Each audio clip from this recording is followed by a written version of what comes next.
welcome everybody to our first webinar for the Tech Care Association. This one's centered around marketing your tech repair business. So we really want to focus on marketing today. So if you have any questions you want to throw in the Q&A, please do that. And, just try to focus in on the marketing side of things. So without further ado, first of all, I just want to introduce Cory. And Cory, pulled that from your site. Nice. Tell the rest of you guys, but he definitely has the most badass picture of you guys, pulled that off your site. So just introduce yourself real quick, Cory. Yeah, I'm Cory. I'm one of the co-founders at RepairLift. And yeah, I've been in the industry for a number of years. And at RepairLift, we are pretty much a niche, full-scale marketing agency to help shops drive traffic online and offline. Cool. Awesome. Thanks for being here today, Cory. And followed by Cory, we got Matt. Matt is also with RepairLift. So say a couple words for us, Matt. Yeah, well, I should have put a better picture on the website and competed with Cory's there a little bit. Yeah, so I own a chain of computer and phone repair stores, Computer Repair Doctor, grew it to 5-6 locations before eventually selling my locations. I, with Cory and the other co-founder of RepairLift, as he mentioned, full-scale digital marketing agency. And yeah, happy to be here. Oh, awesome. Thanks, Matt. Max wins the award for longest bio. I didn't trim you down there, Mac. I wanted to make sure you got your due credit there. If y'all don't get a chance to read it, you can watch it on the recording later. But Mac, say a word for us. What's going on, guys? Sorry, this was just copy and pasted from my site. But I own and run 2 companies here in Philly. I used to work for Google in the ads department. And I run a marketing agency called Momentum, where we focus on Google ads, Facebook ads, SEO, and web design. Scaling pretty decently the past few years, but I also own and run Phone Repair Philly, the #1 electronics store in Philly. We've got 4 locations that are doing really well as well. So thanks for having me. Yeah, awesome. Thank you, Matt. Glad you're here. Now, Israel is going to win the award for no bio. So say something quick to let us know who you are, Israel. Hey guys, in my defense, Rob asked either personal or company, so I was like, hey, here's the company. But I've been in the industry for a little bit, I think over 12 years or so. We do AdCentral. It's an app to automate marketing. I'm also involved heavily on stores as well. We own about 24 of them. So marketing is really what we're trying to automate for shops. We know how important it is. We know how expensive it can get. So we're really trying to see how we can solve this issue massively and just make it low cost. Awesome. Awesome. Glad you're on today, Israel. Ponce, my man. Hey, how are y'all? Are here too, so say hello. Yeah, hey. So I started out a little bit differently. I started out as just a kind of a manager of a repair shop for about 10 years, 11 years. And I did all the, advertising and marketing just in-house for one location in Longview, Texas. Did pretty well at first, the first few years. And then after the ad ban started kicking in, we started taking a lot of losses. eBay kind of did the same thing to us. We had some other things. And so I kind of got into the marketing aspect of it because I kind of got fed up with being blocked out of some of the Google ads and things like that. And so I put a lot of effort into figuring out how to get that working, not just for myself, but for other shops as well. So that's kind of been some of my focus the last year or two, working on that aspect of it from that angle of it. And then kind of been launching repair traffic in the middle of that in the process because it all ties in together. So awesome. We're glad you're here, Ponce. Thanks for joining us today. Terry actually owns a shop. So just tell us a little bit about yourself, Terry. Sure. So I'm in Central Illinois. We're about 2 hours away from Chicago, 2 hours away from St. Louis, just Central Illinois. We own a company called Normal Gadgets. We've been here in business for going on 9 years.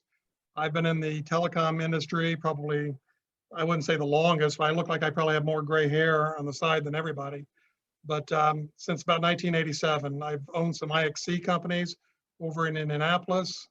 I got tired of doing the carrier side of stuff and then decided to get in the service side. And I don't know why I did it, but I'm still here 9 years later. And we had a second location over in Peoria. We closed that. We're in Bloomington, Illinois. It's the only Bloomington. The Bloomington, Indiana or Minnesota, doesn't matter. It's only us here. So we try to do our best. And we're a small shop, but we do quite, I think quite well for one shop. Yeah. I've always been impressed with your shop, Terry, and what all you do with your marketing there, and just some of the stuff you do. I mean, you're always present on social media, which is really cool. So that's why I wanted to have you on. But also, we want to commit at the Tech Care Association to having shop owners that are currently running a shop, and that's their business on these webinars, so that we can keep all these guys honest as well. Even though most of the other guys have done shops and been involved in shops and may still have shops out there. But we're glad to have you on today, Terry. This is my bio real quick, and I'm not even going to waste time on it. You can see it on our website, techcareassociation.org. So let's go ahead and jump into it and talk about our first little segment here that I want to go over, and that's owning your backyard or marketing in and around your location. So, that's really where it all starts for any repair shop, is making sure that you are, letting people that walk by your store, drive by your store, or in your general facility or area know that you exist. So, Terry, why don't you start this off, because I love your mascot, okay? And I see he's behind you. So talk about, I think it's Chip. Is it Chip is his name? Chip Gadget. Chip Gadget, yeah. So I love that internal marketing, and so tell us a little bit about what you do with Chip. Well, Chip has probably been the highlight of what we've ever done in marketing. When we came up with the name, we wanted something that's catchy. We're in a town that is a dual town. It's Bloomington Normal. So there's actually a town here named Normal that's somewhat, like the Twin Cities. And so the name Normal Gadgets has a pun to it, but we wanted to have something else to go along with it. And so my wife actually came up wanting some type of a caricature. So we had this guy created, but how we use him is we've got him on everything. We've got him on all of our marketing stuff, but we've got these cutouts. And these cutouts we have in our stores, or we had in our 2 stores, but now here in the Bloomington store. And we have pictures taken with our customers. I think that's one of the smartest things that we've done. I mean, we've had him on our vehicles and on our buildings, and we owned an ambulance at one time. We did repairs out of an ambulance. He was skinned all over the ambulance.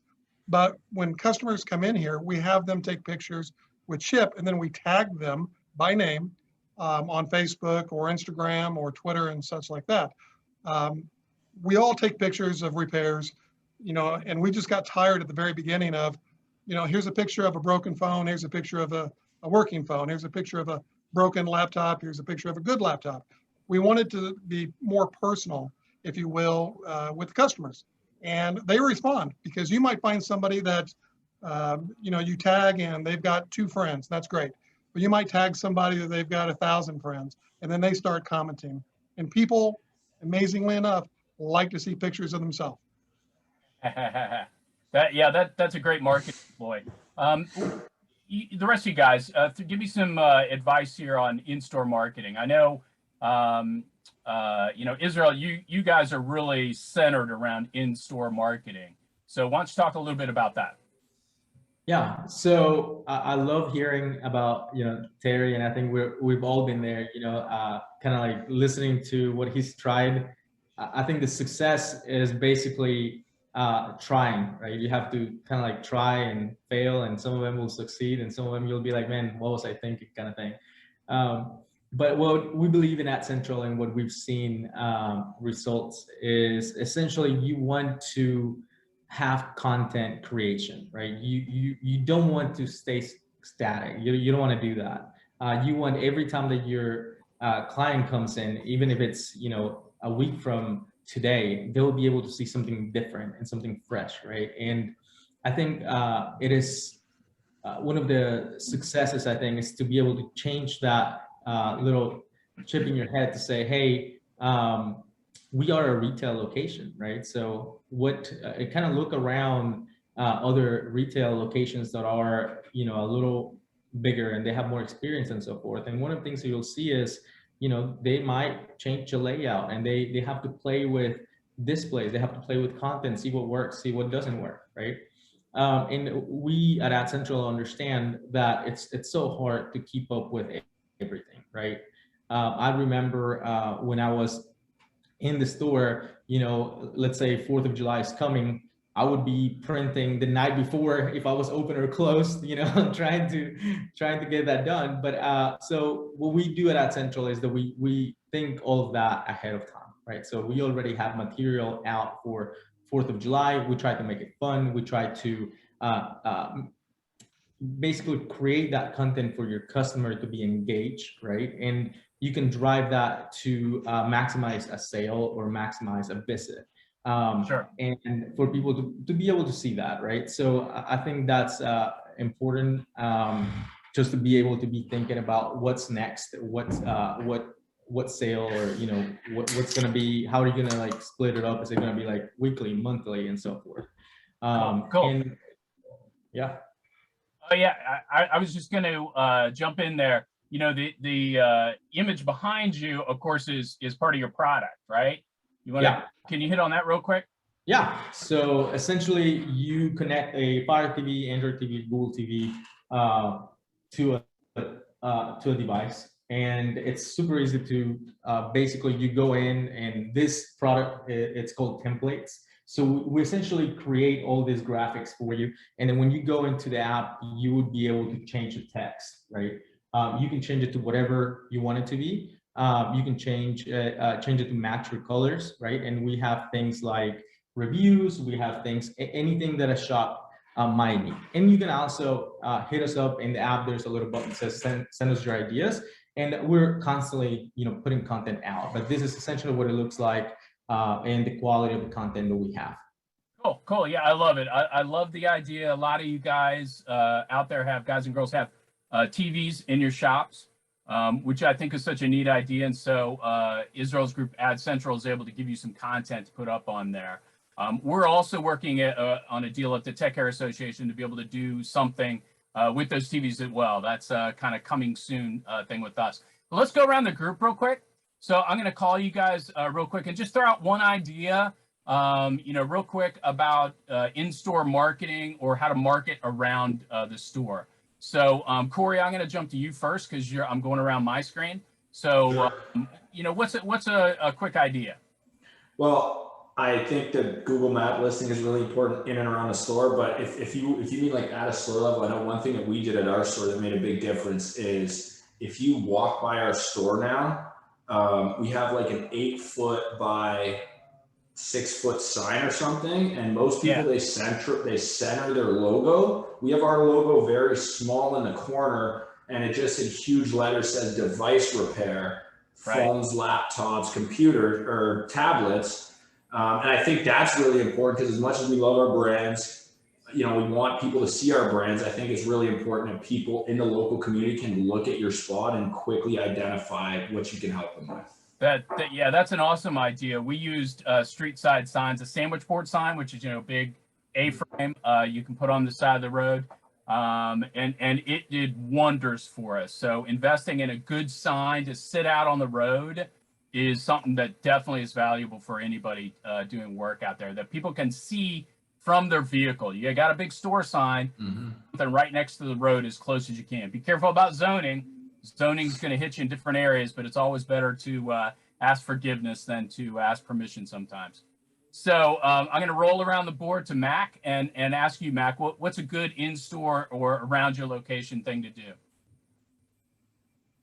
Yeah, the one thing I do in store, which works really well, is we use our customers for our marketing. Specifically, we have them post and tag us on their Instagram story when they finish a repair, so that they get $5 off, you know, $5 to $10 off, or a free screen protector after the repair. All they have to do is post us on their Instagram story, like, and tag us. So that way you know, we get that credibility if they had a good experience to their followers, and we can also get new customers from their existing followers, and it works really well. Yeah, yeah, awesome. I love that idea. Ponce, how about you? I got you up next on my roll around the clock here. So any ideas for in-store or local marketing?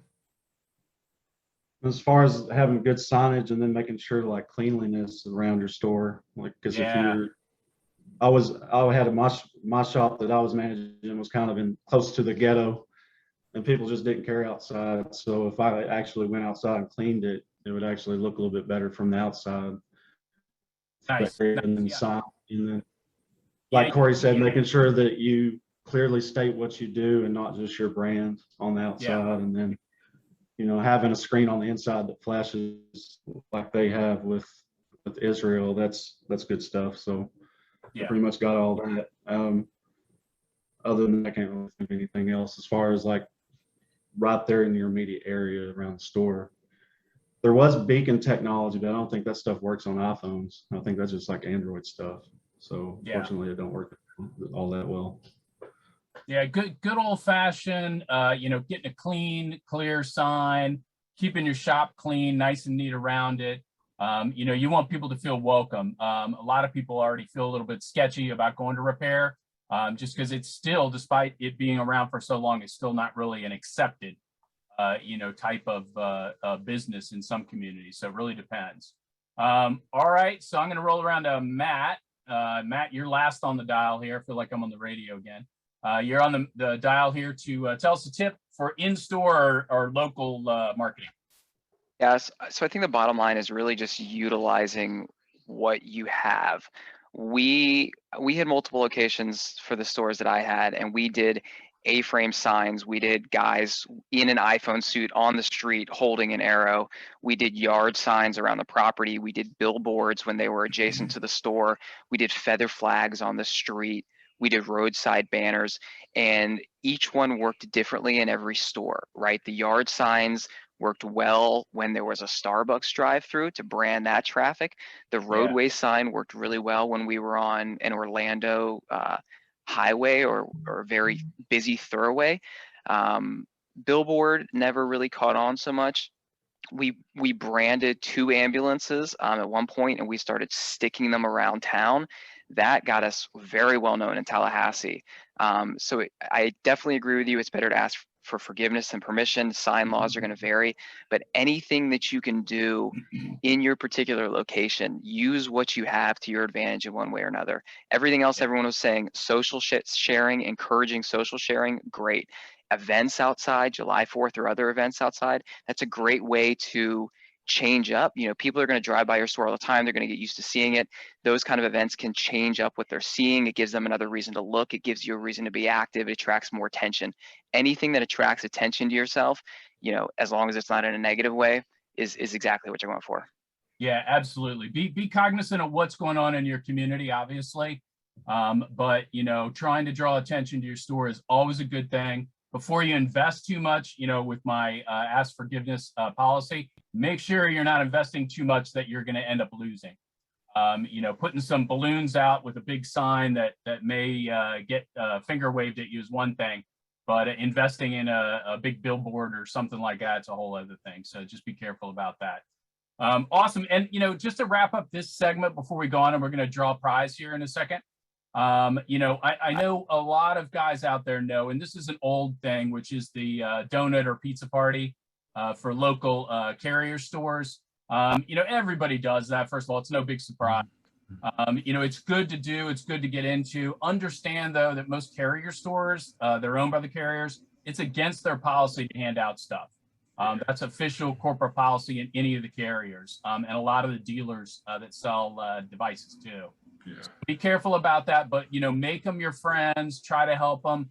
We developed a referral card that we would do payouts, actually, electronic payouts to people, and we'd issue basically account numbers to anybody who wanted to sign up. That was pretty popular for a while. But again, you got to be careful about that when you're doing it. But yeah, great ideas, guys. So let's do a drawing here. I think I've got that headed up on my slide next.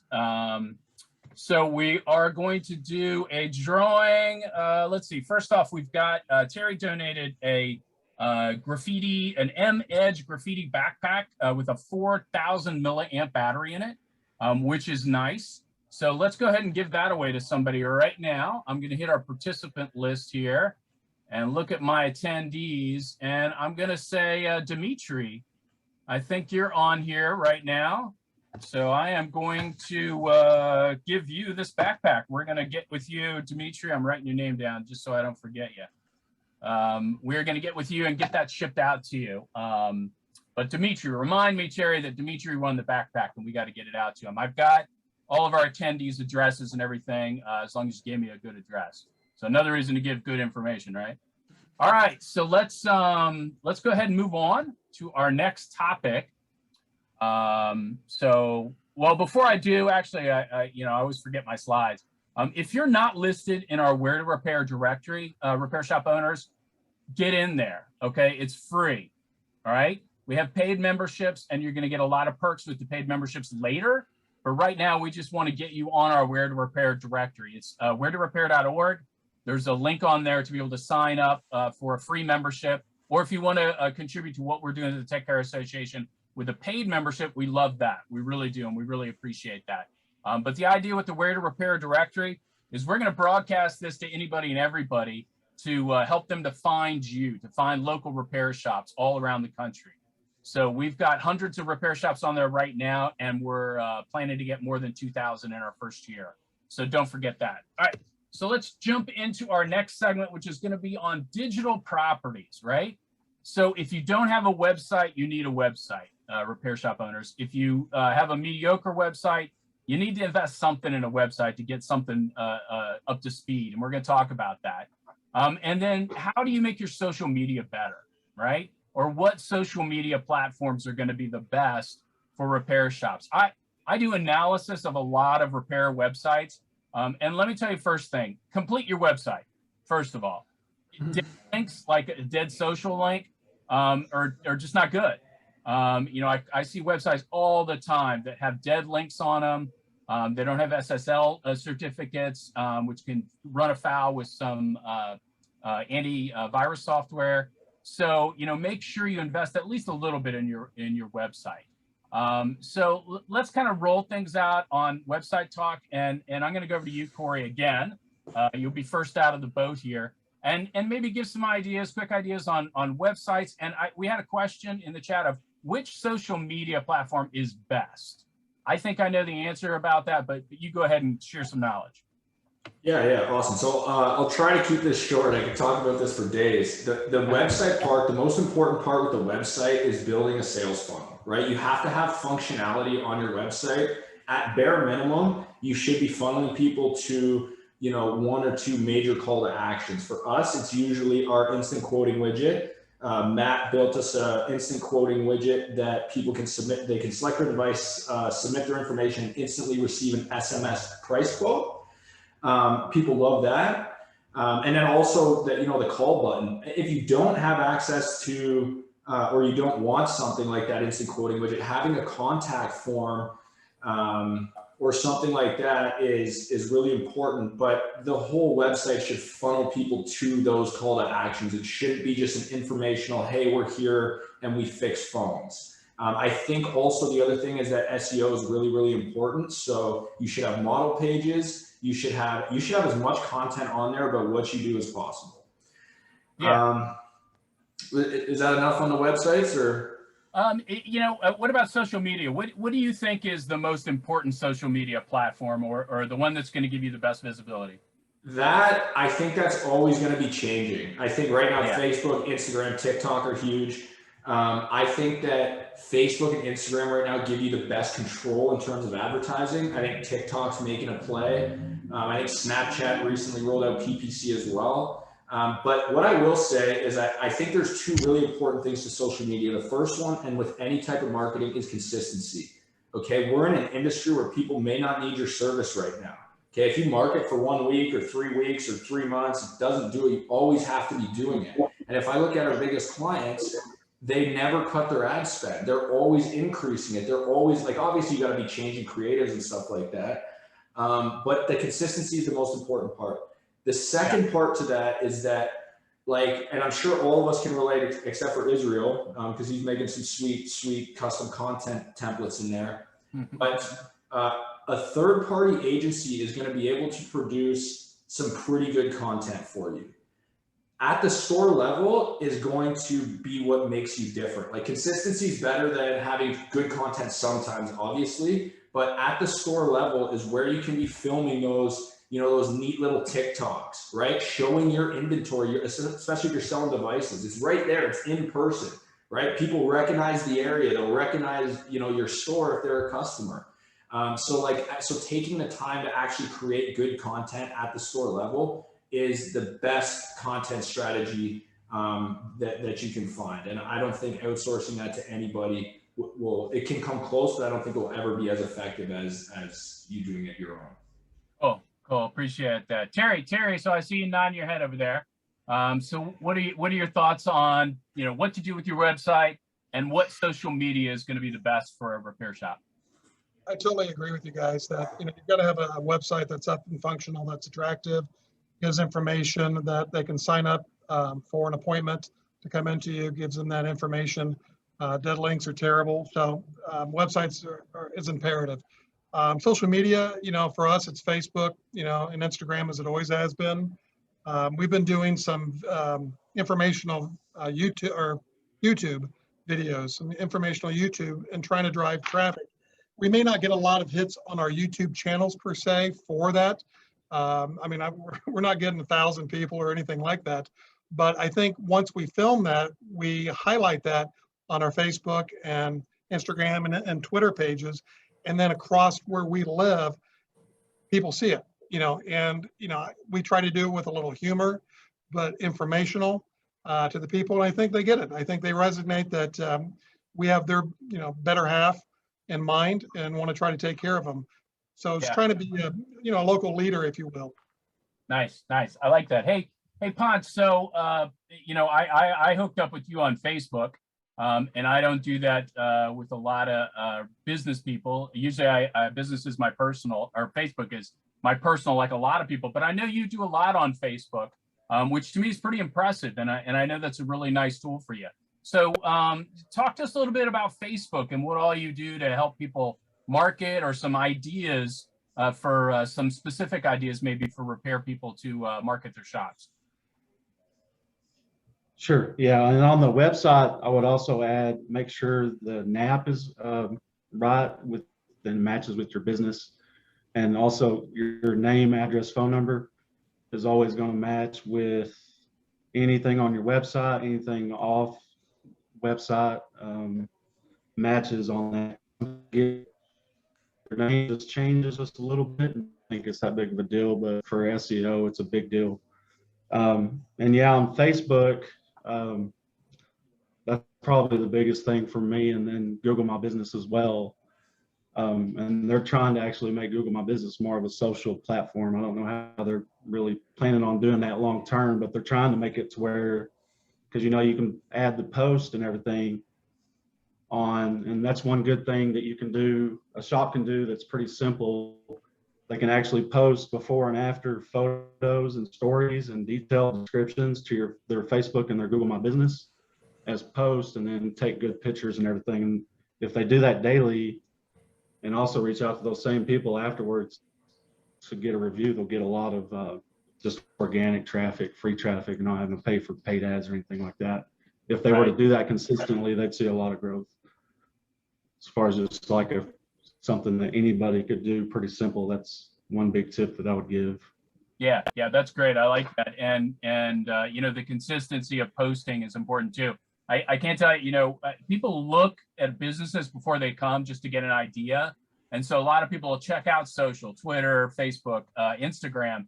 And if they see you haven't posted something since 2016, you know, I know for me, if I'm going to a restaurant or something like that, and I see they haven't posted anything for a couple of years, I'm like, are they still in business? Doesn't give me a lot of confidence. So make sure you're consistent and, you know, put something up on a regular basis. The before and afters are awesome. You guys do not realize, repair shop owners, how valuable before and after photos are, because people look at their phone or tablet or tech and they think, oh, it can never be fixed, right? That mine's too bad. I mean, how many people ask you that when they come in your stores, right? But they see your pictures and they say, oh, wow, that phone's really busted, and they fixed it. So certainly they can fix mine. So these are great free ways to promote your business. Don't give up when you don't get a lot of likes, when you don't get a lot of comments. You know, just keep on going and blazing forward, and you know, try to have fun with it best you can. So Mac, I'm going to jump over to you. You know, what all have you guys done with social media specifically? And do you have any tips on a website, like one thing somebody should make sure they do with their website? Yeah, for sure. I mean, for the website, what I would say is don't overcomplicate it. Like, you don't need to spend as much time and money on it as you think.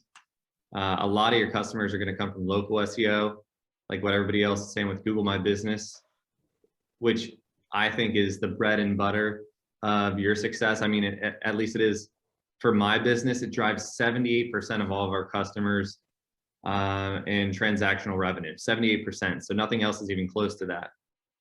In terms of your website, these are the things that I focus on, because I rarely touch or change my website at all, unless we have to add like a new device to it with the pricing.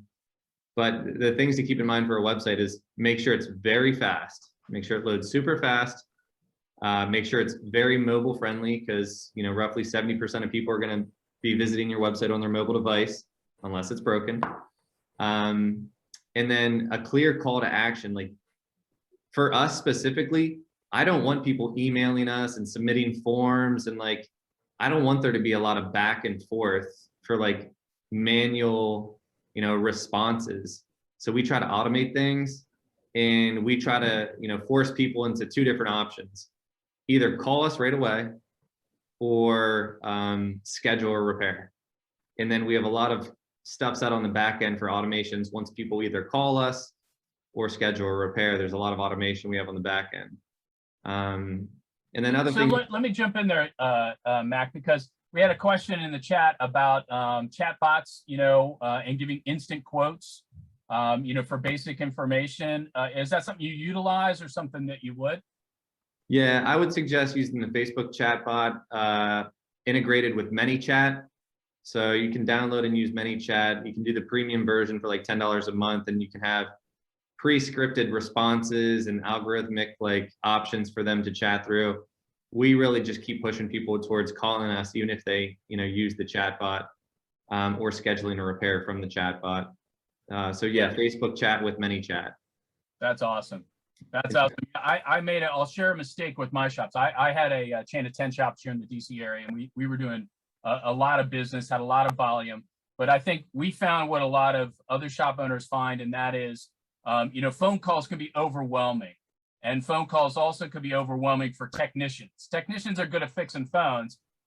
Often they're not great at answering the phone. You know, so I invested in a call center in my main office for my shops, and I invested a lot of money into it. You know, putting the VoIP lines in and doing a lot of software and stuff like that, and it was a disaster.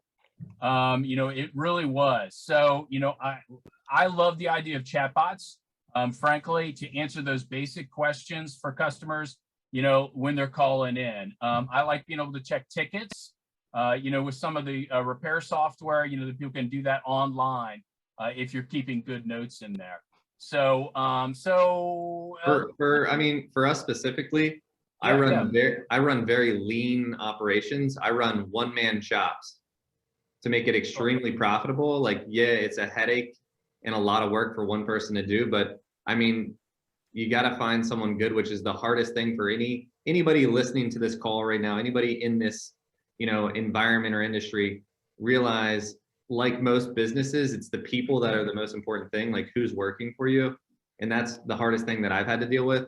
But, you know, we run one-man shops where they're answering phone calls and messages and doing the repairs and doing the checkouts and all that different stuff to make it very profitable. And then you asked about social media.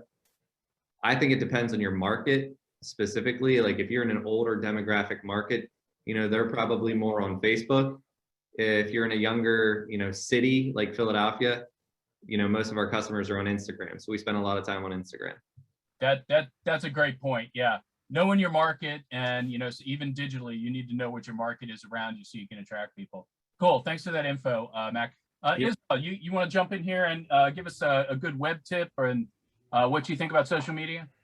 Yeah, for sure. I think, I mean, everything was really good. What I would add to the side is that we try to answer the most common questions, such as like difference in quality, what makes us, different from other shops and so forth. So that way, when our managers are answering questions online, they can just send a link, right? And I think that builds a lot of confidence to the brand. And then second thing is, as far as social media, one of the things that has really worked for us are essentially the community groups. And what we spent a couple years doing was just buying as many as we could. And it really has turned into a good investment because, we always have banners there. We're always commenting, and people know about us through the community. And we truly feel a difference when someone posts in a group, something about a device, and other people are recommending our brand rather than ourselves trying to do that, right? And I think that many people use those groups nowadays.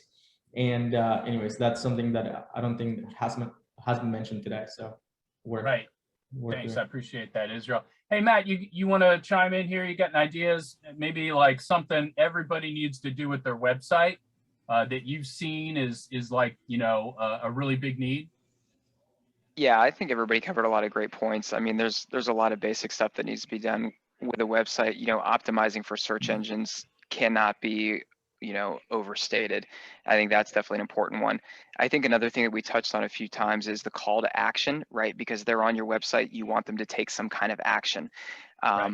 I think calling is one of the best calls to action you can get, right? Okay, yes, the store is busy. It's hard to interrupt technicians, but if you want more customers, getting them to connect with you is ideal. Ideally they'll just walk in, but if you want them to take an action, calling gives them a chance, gives your people a chance to sell them on the phone, to convince them to come in, to showcase your services and your offerings, right? Outside of that, what we developed, as Cory mentioned, was our instant quote widget, because we know that the majority of people coming to your site are looking for a price, right? They want to know, first and foremost, how much is this going to cost to fix? But the shop wants to give that information, but also wants to collect their lead information so that they can follow up, right? If you just post prices on your site, that helps, but then a lot of people just go and never come back. The instant quoting widget that we developed tells customers, we're going to give you a quote and it's going to be instant, but you've got to put in your phone number and we will have a bot text you a quote immediately. So it solves both of those problems. It gives them an instant price quote, but it also collects the lead information so that store can follow up, that store can do whatever they want to push that forward. On the social media end, I think Cory nailed it. Let me jump in real quick and just say, we're giving away, you guys, at the end of this webinar, a 1-year license for that that product that that Matt just mentioned. So yeah, stay tuned for that. Go ahead with the social media. With the social media, I think Cory and you and others also nailed it, Rob. Consistency is big, right?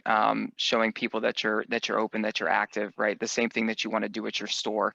Be active outside your store. You want to be active on social media. It's a requirement these days. It can help SEO, a lot of good reasons. Cory also mentioned real content from the store level.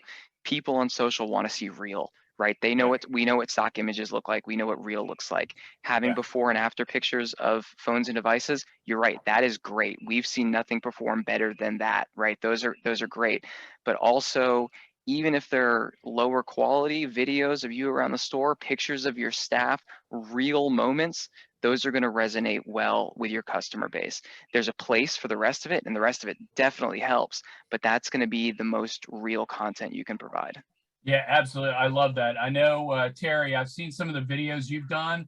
I don't know, the last video I saw that you did, I don't know if it was an old one or not, but it was hilarious. Maybe St. Patrick's Day or something you did. Am I right there? Tell us real quick. Just we got like 2 seconds here. Tell me about that. I mean, the thing about it is humor. I mean, you can resonate on being a specialist and what you do, and you're the best in the market, but we always try to throw a little humor in there and give them information. So whether it's, Yeah. St. Patrick's Day or something else. The one thing I might want to add to the story is that we made a conscious effort when we started ours is to have a person up front. So we've got a person up front to answer the phone calls, answer questions with people that walk in, and that allows our technicians to, concentrate on the repairs. And that takes away from, I guess, overall budget and our profit. But I think that helps our customers, a little bit better. Yeah, I don't know how we would be able to manage the store if we didn't have it separated, just because there's too many people, and like the device sales too. Like if we're selling devices, the repairs would never get done. Actually, Rob, I know it's kind of off topic, but like just the business systems and everything really is interesting to me. The call center, I've seen that work a lot for people. I wanted to get your insights on why you think that it failed. Was it the software that the people were managing, or what was it? I'll tell you exactly what it is. It was a disconnect between our technicians and the call takers. Customers wanted info, and our call takers had to communicate, another leg. And that slowed down the whole process. I like that idea on business practices and stuff, and we'll do that on a future webinar. How's that? And I'm going to call you back, I promise. Yeah, okay, sounds good. All right, so let's go ahead, and there's our car racing again. Oh, it stopped, and we're going to give away another prize here. So we've got a AdCentral. Israel is giving away a Fire TV light to one of our lucky. So you got to write down this name, Israel. I'm going to pick one of our attendees, and I'm going to say Daniel Maldette. Daniel Maldette is going to win the Fire TV light, which will be shipped from Israel's headquarters, from the main corporate office, from the penthouse suite of AdCentral. So thank you for giving that away, Israel. We appreciate that. So we're going to have quite a few giveaways at the very end, including two very valuable prizes, friends, that are valued close to $1,000 just for these two. So stick with us to the end here. So we're going to move on right now, though, to our next segment. And I titled this "Telling the World." Now, let me say something before I go on, though. I'm seeing a trend in the repair market of repair shops that are literally trying to tell the entire world that they do repair work. Now, if you can do something nobody else can do in this country, that's great. But for the most part, repair is local. Repair has become, I learned in my business, okay, that repair became a convenience, okay? When I first started, repair was they would travel far from it. I had people come from different cities to come to my repair shops. But as repair expanded, and we all know competition is extreme and crazy and out of control, but it's a convenience. So people want to come into a convenient location. They're not going to mail you something they can get fixed next door. So unless you do something unique with micro soldering or whatever, don't try to communicate to the entire world that you do mail-in repairs. People want fast and quick and easy. So with that said, though, let's all talk about, this is more of the marketing, the business. So this is the paid advertising, really segment of what we're talking about today, guys. So I'm gonna, let's see, randomly pick Ponce. I haven't asked you to start a session, Ponce. So why don't you talk a little bit about marketing your business online, and maybe, give an idea on a lower price point, a shop that doesn't have 10 grand a month to spend on advertising, but maybe, they're under 1,000, let's just say. What kind of things would you recommend to a shop, spending a couple of hundred or up to 1,000, under 1,000 for online marketing?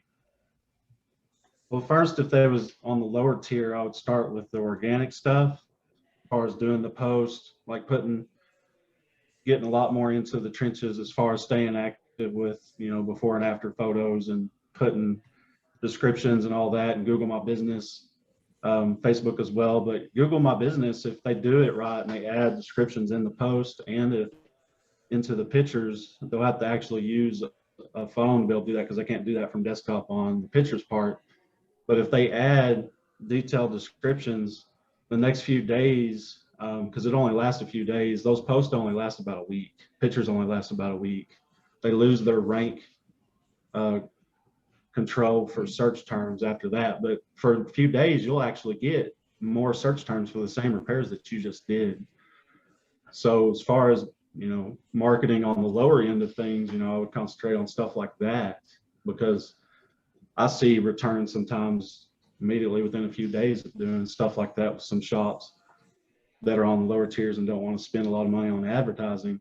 And then on advertising, you have kind of a real sketchy world right now, because a lot of the channels don't want to let just advertising be done the way that you need to be able to do it. You have to do workarounds to get around Google, because they won't let you say repair in a lot of the campaigns. You have to use other wording to get around it, which it can be done.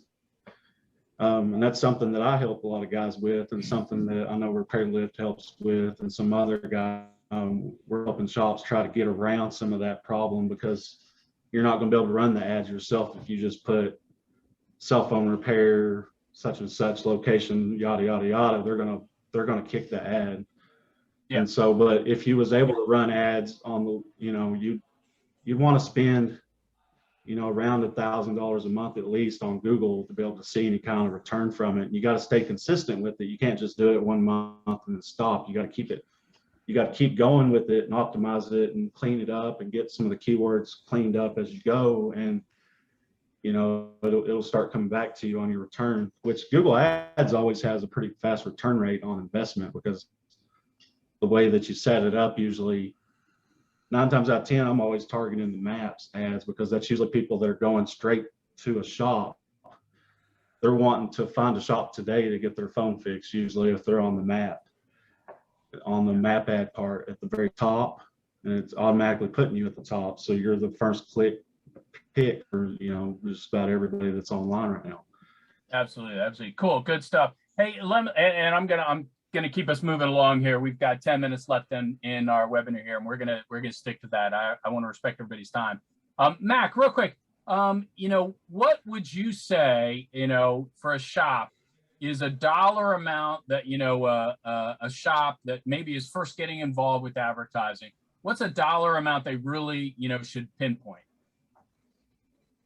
A new shop, I mean, everybody wants to know how much to spend, but a lot of people are pretty cheap with their money. If you're in a growth phase of business, you should be allocating 20% of your overall revenue. Okay, good.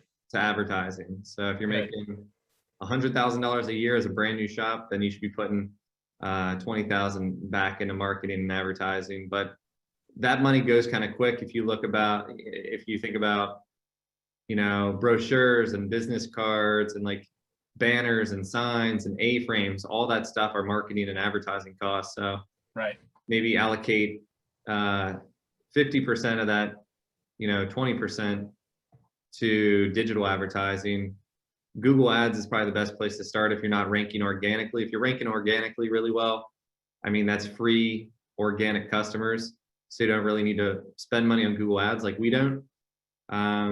But if you're already ranking well and you're already running Google Ads, then I would suggest remarketing ads on social, like Facebook and Instagram. Yeah, and a lot of that stuff, just to give a commercial for all you guys, is not easy to do. If you want to spend time, I would just say, and I'll let one of you guys chime in after me here, that, if do some local marketing yourself, because it's great for the owner or the manager to go out and shake some hands, maybe hand somebody a flyer, say, hey, if you know somebody who needs a repair, come over to my shop, but then hire somebody to do the digital stuff. I started doing my own digital stuff when I first started, and it got way out of hand really quick. And it's really tough to manage well. So it's always good to invest in one of these type of companies, y'all. And I would say too, find somebody who knows repair. Okay, that's another big thing. That's why I love that now, and I wish you guys were around when I had my shops. I'd get marketers that just didn't know my business. So having somebody that knows repair, like all these guys here, is very valuable and worth the money. So Cory, jump in here.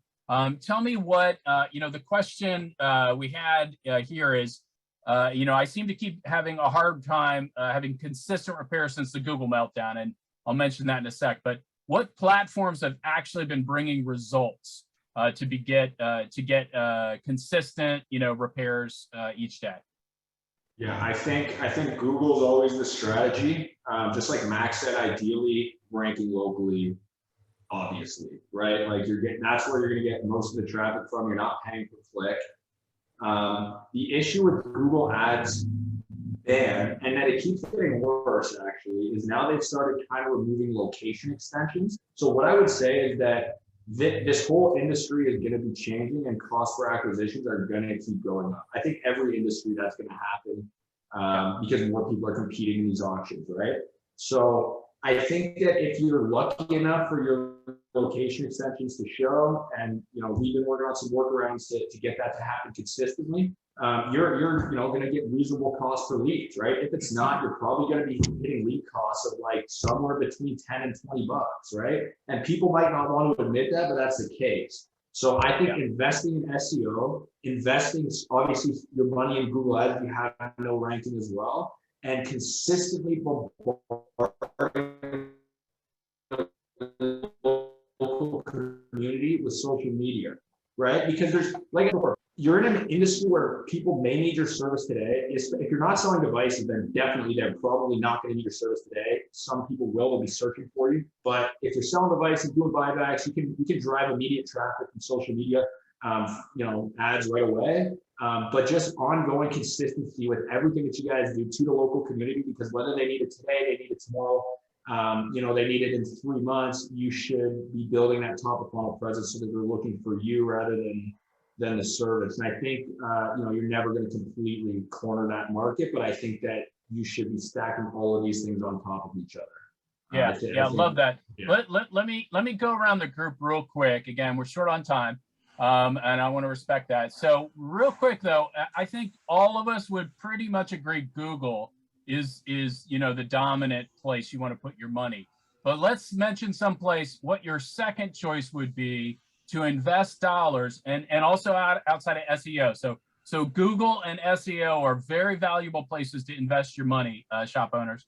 But outside of that, guys, where would you, and I'm going to go around the circle and just give me one answer that's not too long, that, you know, you would say invest your money in. So Mac, you start. Where would it be?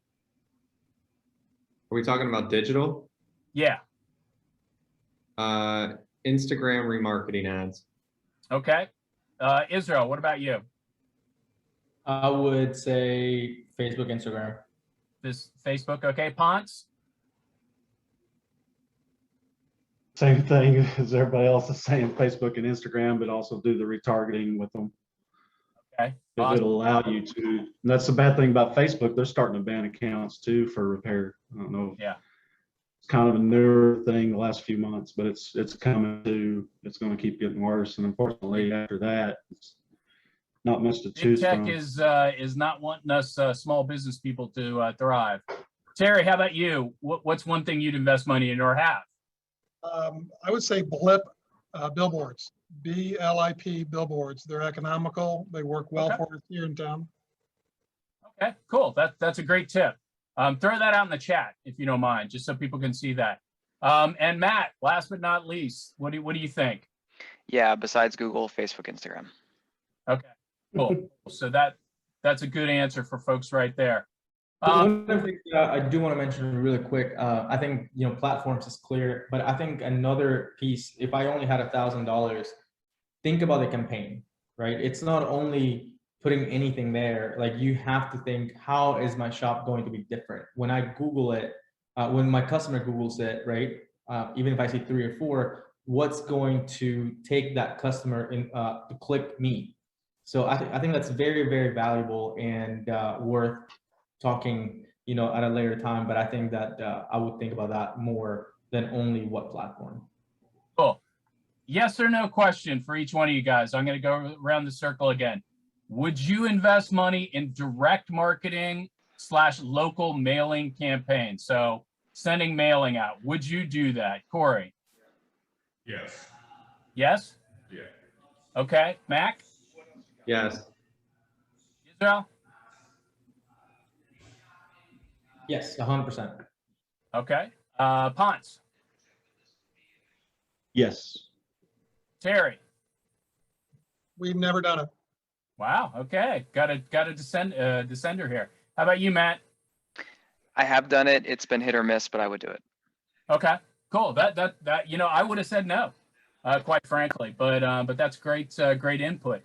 All right. Well, let's see. Where are we running on time? We're doing pretty good here. Any like last thought about marketing a business, and give me some concrete ideas, guys, and give it to me in like 10 words or less. Okay. So think of a concrete idea, 10 words or less. I'm going to go around my circle again here in the last order I did. I'm going to start with you, Cory. What do you think? 10 words or less, something that somebody can do right now. Wholesale marketing to offset rising acquisition costs. Okay. Mac. Leverage your best customers to drive more customers through their networks. That's great. Great advice. I love that. Israel.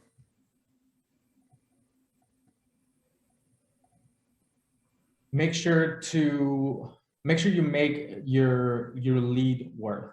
Think about how much that was worth and just follow up accordingly. Don't let go. Nice. That's good advice. Ponce. Always have an offer. Expand. What do you mean by that? So like always have a good offer, no matter what kind of, even if you're just doing a social post, you don't want to just be, you don't want to leave it hanging at a cliffhanger. You want to actually be like, okay, we got $5 off, or we got, repair for, we'll do this or this, you want to have a good offer on the plate. I like that. Yeah. Sometimes I see ads and stuff out there that are just like, hey, come get your phone fixed, but something to hook them, right? Something to bring them in the shop. Maybe that's, free popcorn. Go buy yourself a popcorn machine or a cookie or a coffee maker or something like that. Cookies, man, I'll tell you what, cookies are awesome. You get one of those little cookie ovens, which you can buy, and people come in there and smell cookies, man. Yeah. How many people come, they drop their phone after advise this? people to do. Terry. For me, just basically take care of the customer, don't nickel and Take care of dime the them, customer. Nothing better. And, to jump off that, we haven't even talked about reviews. I want to do another webinar on that where we just talk about reviews. But yeah, if you take good care of a customer, then you ought to be asking them for a review at the end, and reviews are awesome, right? We know that people are going to leave bad reviews, if they're unhappy, no matter what, That we also didn't get to, but start with Google. Start with Google, focus on Google. That's where the majority of the conversation's happening. Yeah. And let me just tell you this, one of the major platform issues for the Tech Care Association is Google. Okay. We are in conversations, or trying to have productive conversations with them to figure out a way to get repair shops back on their platform. They did it with locksmiths real quick. They cut off locksmiths a few years back, and then they provided a way for them to come back on the platform and advertise. We're working on that. That's why we need you as members, guys, everybody. So, all right, we're going to move into our last section here before we close, and we're going to go a minute or two over. I apologize, but I want to give away these pretty cool prizes here. So first up, I'm going to give away an SEO audit that Momentum Digital, Mac Frederick, is going to give away. And I've already randomly selected a few of our attendees, and Joe is going to win that. So Joe, you're on our webinar. You have just won an SEO audit from Momentum Digital.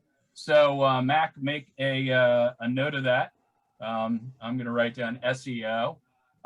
Let's see. The next thing I got to give away are our big prizes. So Ponce has been very generous in giving away, let's see, a full month of traffic lane services, which is a marketing and advertising package for your repair shop. And that is going to go to Ruthie, who asked us a question here a few minutes ago. So Ruthie, you and your shop have won from Ponce and Repair Traffic a full month of marketing and advertising package for your shop. So, and RepairLift, again, this instant quoting widget, which I wish we could have talked about that more. This sounds pretty cool, guys. Can they see that on your website, by the way? Yes, they can. Awesome. I put the link in the answer to one of the questions, actually. Awesome. Thank you very much. And so, you know, check out their website to get more info on that. But we're going to give that away to Zach. Zach asked us a question this morning too, or this afternoon. What am I saying this morning? Like I'm in California or something. So Zach has won the RepairLift prize. And last but not least, well, two things real quick. JC, or Isaac, I'm sorry, JC. I can't read my own handwriting. Has won a $100 gift card that the Tech Care Association is going to give away. And we're going to send out T-shirts to the first 10 people that registered for our webinar that attended. You had to have attended to get those T-shirts. But the Tech Care Association, we've got some cool T-shirts we got coming out to promote repair. So I want to thank all you guys. I apologize for running just a couple minutes over. I'm usually a real strict guy on time. But I thought this was valuable for everybody. And I really appreciate all our panelists that were able to attend today. You guys are awesome. You can re-look at this recording when you get it in your email to see everybody's info, their bio. So awesome time, guys. Thank you very much for your time. Thank you very much, all you shop owners that attended today. Our next webinar is going to be on July 22nd, and we're going to be talking about the workbench. So we're going to talk about tools, you know, for your workbench and what kind of things people are using, and we're going to have some great insight there. So thank you all very much for attending today's webinar. Don't forget, techcareassociation.org is our website, and we'll have information too on all of our presenters today on our website. So thanks, guys. Have a great day. Happy repair. I hope everybody makes a lot of money.